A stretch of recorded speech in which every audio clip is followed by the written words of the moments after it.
Tax identification নম্বর থাকা সত্ত্বেও যারা আয়কর রিটার্ন জমা দিচ্ছেন না কিংবা রিটার্ন জমা দিয়েও কর পরিশোধ করছেন না তাদের বিরুদ্ধে ব্যবস্থা নিতে আয়কর কর্মকর্তাদের নির্দেশ দিয়েছেন জাতীয় রাজস্ব বোর্ডের চেয়ারম্যান মোহাম্মদ আব্দুর রহমান খান।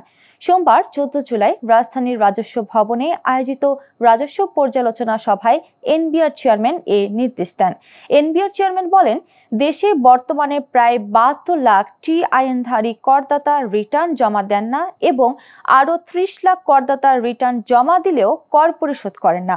আয়কর আদায় বাড়াতে এই 1 কোটি করদাতার কাছ থেকে তাদের সক্ষমতা অনুযায়ী কর আদায় করতে হবে। 2025-26 অর্থ বছরে এই 1 কোটি করদাতাকেই অগ্রাধিকার দিতে হবে বলে আয়কর কর্মকর্তাদের নির্দেশ দেন এনবিআর চেয়ারম্যান। ভ্যাটের যে শক্তি সেটাই ছিল হলো এটা অ্যাকাউন্টিং বেসড এবং এটা ইনভয়েস বেসড।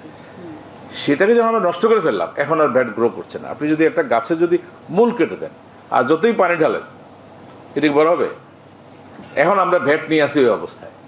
আমাদের ভ্যাটের যে মূল শক্তি সেটাকে আমরা সমূলে উৎপাদন করে ফেলছি, করে এখন বলছি যে হ্যাঁ ভ্যাটের আদায় কেন বাড়তেছে না, আর ব্যবসায়ীরা হয়রান হচ্ছে।